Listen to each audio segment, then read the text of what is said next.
This recording will start with the forward contracts speculation. By the way, Kim, what do we mean by speculation? What do you recall from the term speculation? Just your idea.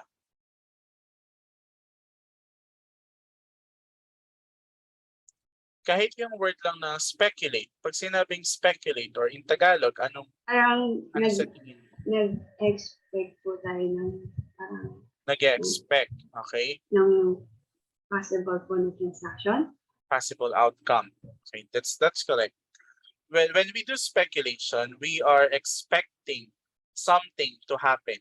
So that something can be pwedeng bumaba, pwedeng tumaas, no? So that's what we are speculating. By the way, class, as a review, when we talk of derivatives, okay? Derivatives, ito yung mga hedging instrument natin, such as the forward contract, okay, mga options. When we talk of derivatives, they have two uses. Yung mga na-discuss na natin before, that is what we call hedging. Okay? So yung hedging na yun, that's one of the use of derivatives. Where in hedging, the purpose of hedging is to minimize risk. Okay? Well, the purpose of speculation is to anticipate yung exchange price sa market.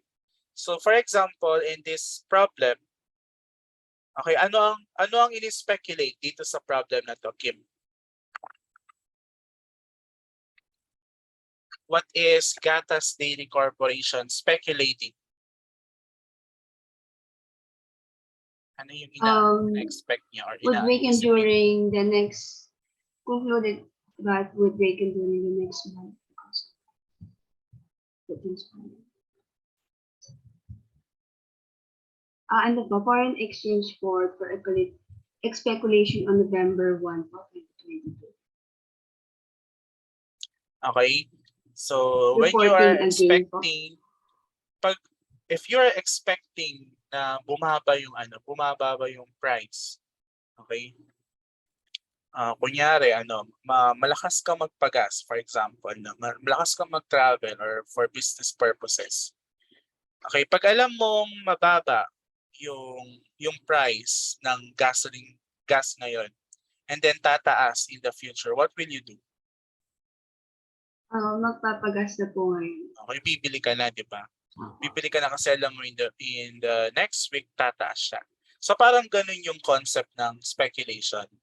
For example, dito, sabi niya, si Gatas Dairy Corporation, ina-expect niya na yung Thailand baht would weaken or bababa yung value niya during the next 6 months kasi may problem sa economy nila or sa internal economy nila. No?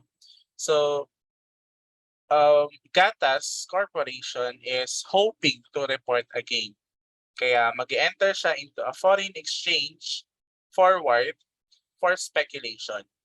Okay? So, speculating to sell 1 million baht on April 30 at the forward rate.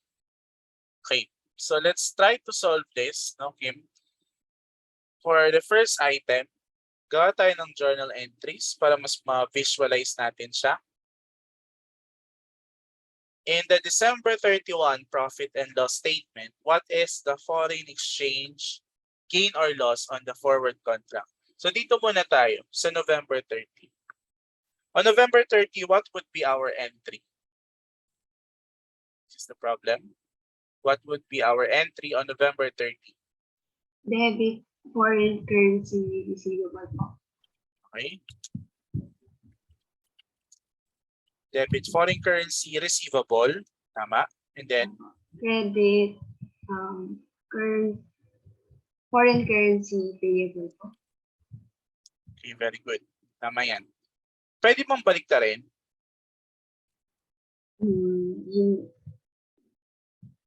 Sige, tuloy mo yung sinasabi. Hindi po. Hindi, okay, very good. Hindi pwedeng baliktarin yan, class, no?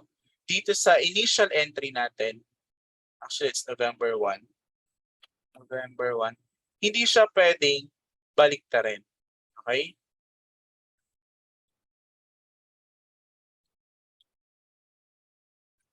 Okay, bakit hindi siya pwedeng baliktarin? Kailan pa kayo nakakita normal balance ng receivable credit?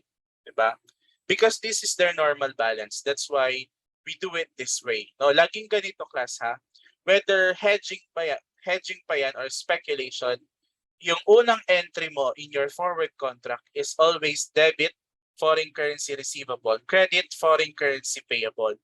Yung adjustment natin, syempre depende yan kung ano yung fix, ano yung fluctuating or yung exposed. Now Kim, dito sa ating initial entry, okay, kung maalala mo, no, nagdidikit tayo ng currency sa receivable or payable.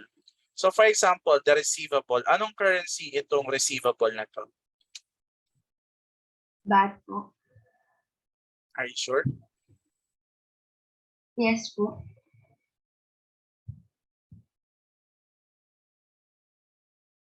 Parang hindi. Okay. First, anong klaseng transaction to? Is this an import or an export? In that sense, yung import or export, yung sale or purchase, is it a sale or a purchase? Purchase po. Purchase. Purchase ba yung gagawin natin on April 30? Sale po. Sale. Sale, okay. So it's actually a sale because our target is to sell 1 million baht on April 30. Tama ba? Okay, magbebenta. Parang ano lang yan, kunyari, nag-export tayo or nagbenta tayo ng products natin, no? And then comes April 30, makaka-collect tayo from, kunyari, from a Thailand company. So kapag nakakollect ka from a Thailand company, anong marereceive mo? Peso or baht? Baht, di ba? Baht. Kasi that is their normal currency. So yung Thailand company magbabayad sa'yo in baht. So ngayon, on April 30, meron kang 1 million baht. Kasi nagbenta ka. Tama? So yung 1 million baht na yon, hindi mo naman kailangan yon kasi nga nasa Philippines ka, no? That's why you're going to sell it. So ang point doon, it's like an export transaction. So anong clue natin, Kim? Kapag export, sino ang nakapeso? Ito. Nakita mo ba? Napit ko. Receivable po. Receivable. Okay? So isipin nyo lang, sa hedge item, ano bang supposed to be i-record ko? Kung sale yan, usually debit AR or debit accounts receivable, credit sales. Do you agree, Kim? Yes po. Okay. And then kung purchase naman yan, that's debit purchases, credit accounts payable. So ang gusto kasi natin, for example, nagbenta tayo, no? Nagbenta tayo ng products. Ang purpose natin in entering into a forward contract is that we want to receive a fixed amount in pesos in the future. Tama ba, Kim?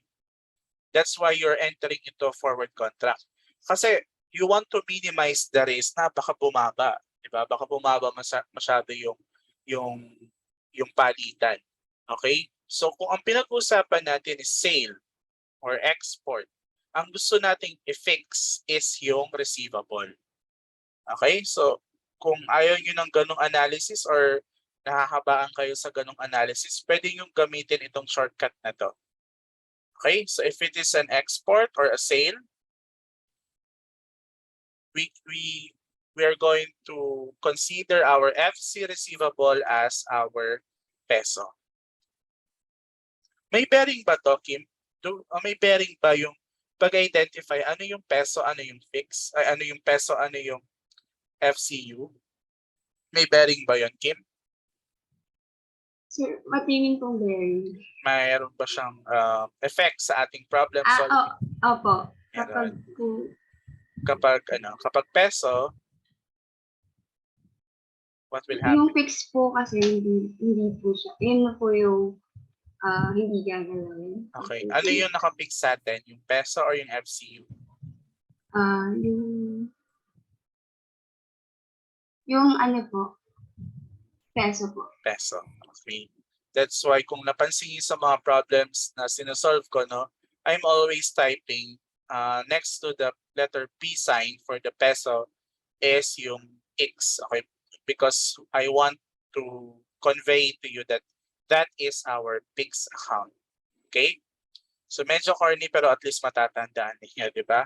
How about here, Kim? Sa FC payable, what would be our currency then?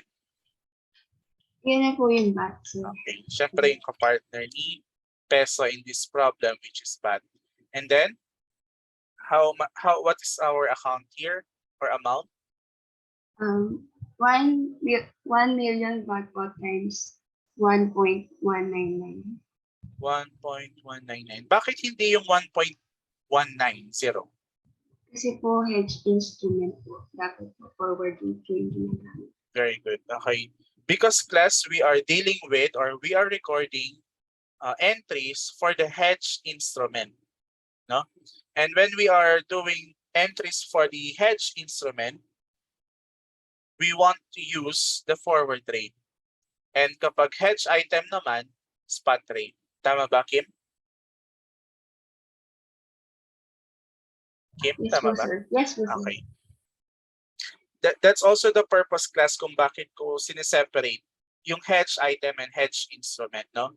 But in reality, syempre, i-record mo naman yan pareho ng November 1 kung may entry man sa hedge item. Okay, so this is just for illustration purposes para mas ma-visualize ninyo na separate ang recording natin or ibang entries for hedge instrument, iba ang entries for the hedge item. Okay. Sige. Kim, last question na lang. Even though wala dito sa question, what if tinanong ka, what is the value of the forward contract on November 1? What is the value of the forward contract on November 1? Same amount lang po ba, sir? 1,199,000? No. November 1 po ba, sir? Yes. Forward contract Forward po. contract. Oh, anong value? Ito, forward contract. This side, what would be the amount that you're going to report as the value of the forward contract?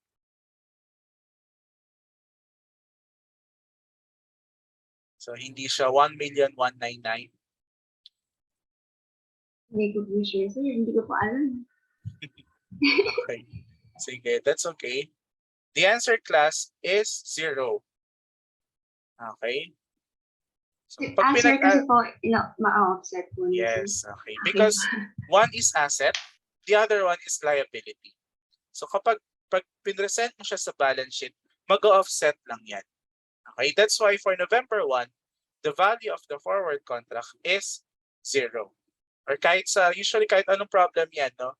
Pag tinanong kayo what is the value of the forward contract on yung initial date, ito yung initial date niya, no? The answer would always be 0. Kasi ito siniset up lang natin. Okay?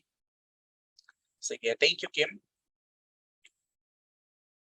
Thank you po. Okay. Kaya kung alam ko, naalala ko, parang sinabi ko sa inyo, no? Kapag if ever lang na nag-hold kayo sa oras, you just write 0 sa mga missing items ninyo, no?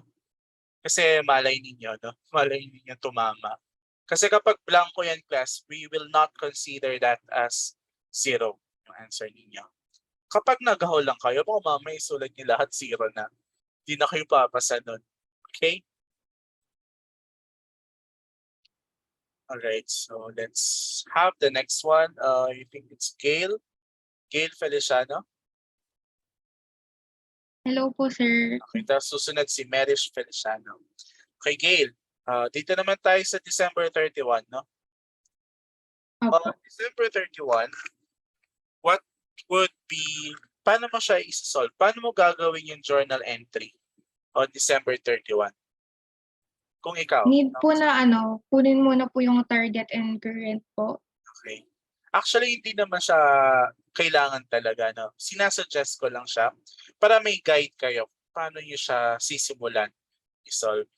Kasi may mga, yung iba kasi ginagawa nila, dinediretso na nila based sa table. Eh yung mga taong yun, yung mga sobrang talino na, ganun. Pero tayong mga average lang, gamit tayo ng guide, no? Para mas sure, para mas may makuha tayong sagot. Yung iba kasi titingnan lang nila, alam na nila yung ano, paano i-solve, no? So tayo, dun muna tayo sa average level. Okay? So sige, ano tong first, Gail, ano ang kino-compute natin? Is it the FC receivable or the FC payable? FC payable po. Okay, bakit yung FC payable? Kasi po hindi po siya yung fixed. Very good. Account. Hindi kasi siya yung fixed account natin. So we start with what is our current? 1,199,000. Okay. So na-compute na natin yan sa November 1. And then how about our target? 1 million times 1.187. 1,187,000 po. Hindi ba pwedeng yung 1.18? Hindi po, yung forward rate po dapat yung gamitin.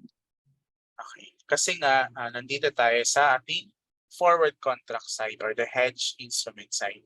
So now, meron na tayong computation, Gail. What's the next step? Yung entry na po. Okay. What would be your first entry? Or anong account yung unahin mo? Foreign currency payable po. Why are you debiting the foreign currency payable? Kasi mababawasan po yung matatanggap natin. Okay, because our target, bumaba siya, di ba? From the current, tama? And when we want to reduce our payable, we debit our payable. So next, how about here? Forex gain po ba? Yes, so shortcut muna tayo, no? Although ang complete ano yan is foreign currency transaction gain, di ba? So forex gain muna tayo for discussion purposes. 12,000, tama? So therefore, Yes. your answer for number 1, in the December 31, 2022 profit and loss statement, what is the foreign exchange gain or loss on forward contract? Your answer is 12,000. 12,000. Okay? So number 1, 12,000. What is 12,000? Gain or loss? Gain po. Pag ganito yung tanong class, no, pag sabi gain or loss, is better to answer kung gain ba siya or loss. Baka ma-technical kayo, sayang naman yung point, no? Pero pag tinanong kunyari, what is the foreign exchange loss on forward contract? So isulat nyo na lang nun, kahit amount na lang siya. Okay?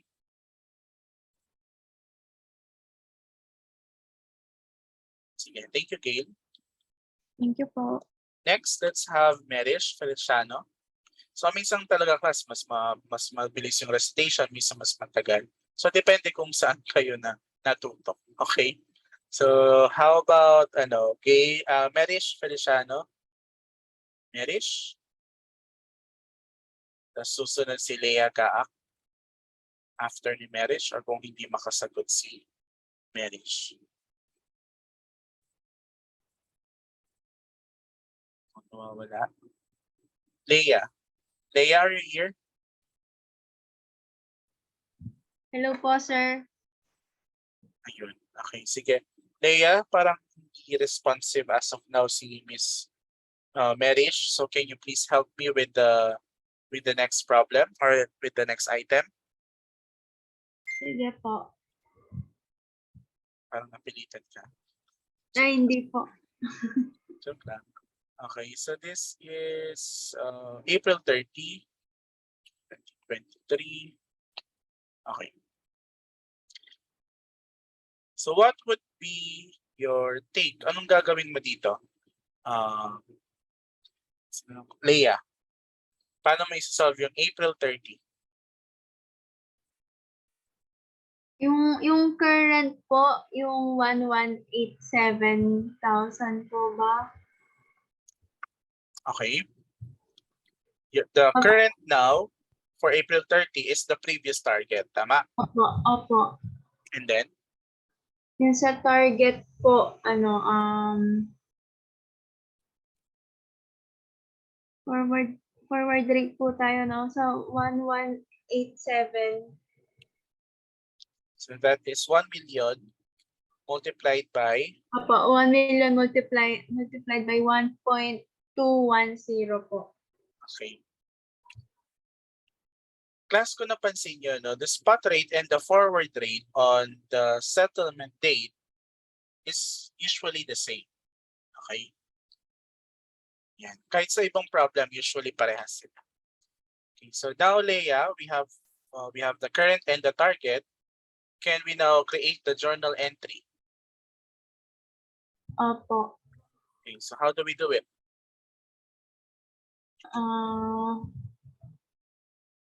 Foreign, yung receivable, foreign currency receivable po. Are you talking to the adjustment or the settlement? Adjustment muna tayo. Anong ina-adjust natin, Leia?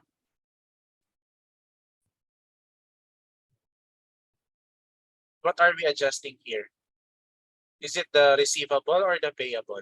Yung payable po. Payable, okay. So paano natin i-adjust for April 30? Are we going to debit or credit the payable? Credit po. Bakit credit?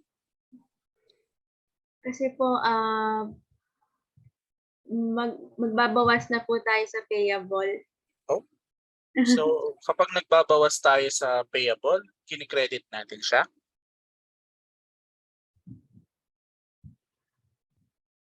Ay, hindi ko po ano, sir. Okay. Based dito sa current versus target, anong nangyari sa amount ng payable natin? Tumaas or bumaba? Tumaas po. Tumaas kasi from 1.187 naging 1.210, tama?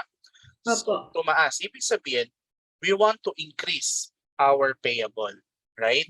So to increase the payable, i-debit mo ba siya or i-credit?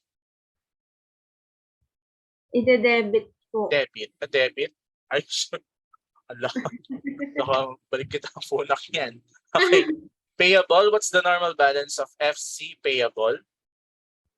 Credit po. Credit. So that's why to increase our payable, we need to credit. Opo. Okay. So, magkano i-credit natin, Leia?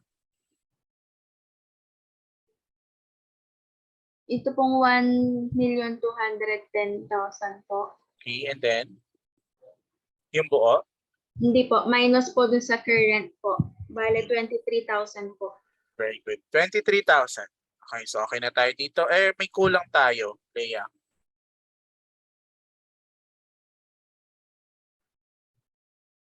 Yung forex gain po. What are we going to record kapag debit yung nawawala?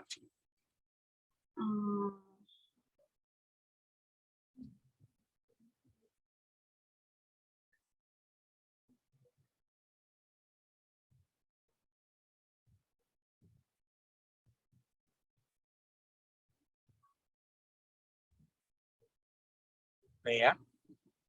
Hindi po ba siya forex and gain po? Bakit forex gain?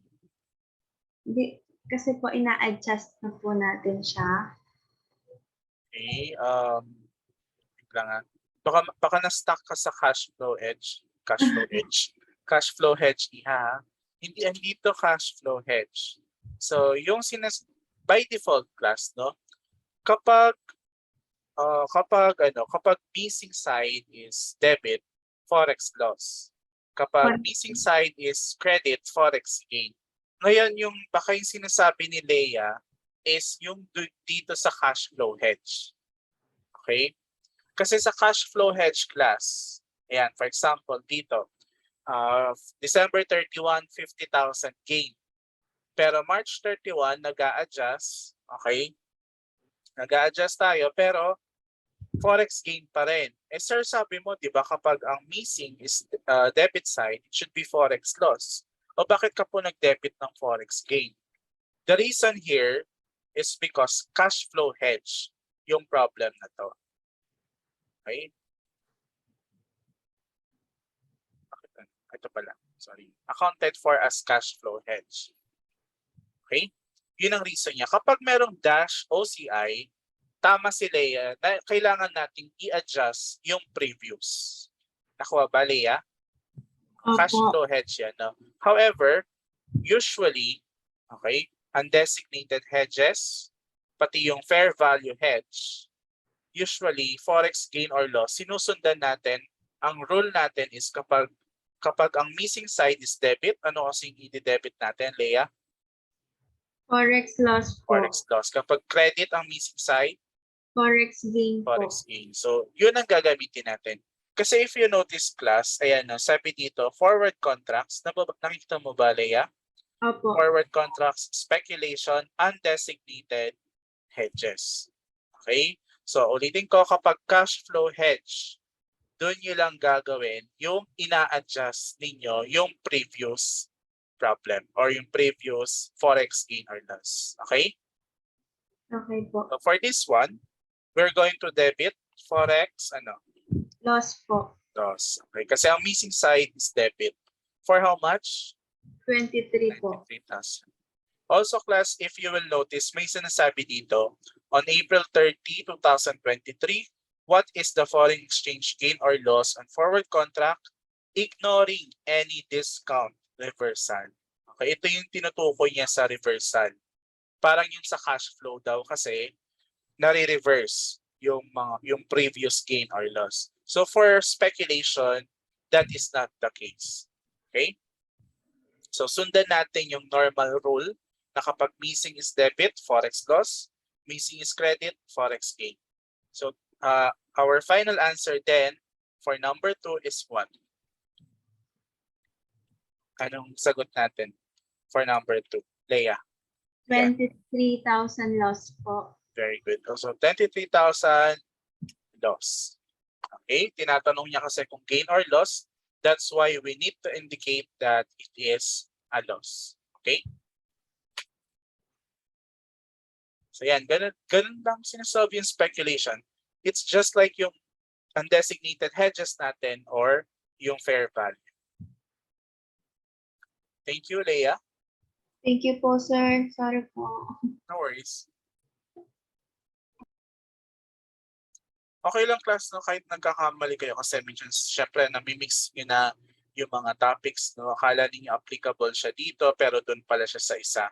Okay, basta ang importante is pagdating ng exam or no quiz, dapat ready kayo or dapat ready na kayo. So I am providing you with as much materials or recordings as I can. So please do your part in watching them, especially before your quiz or your exam. Okay?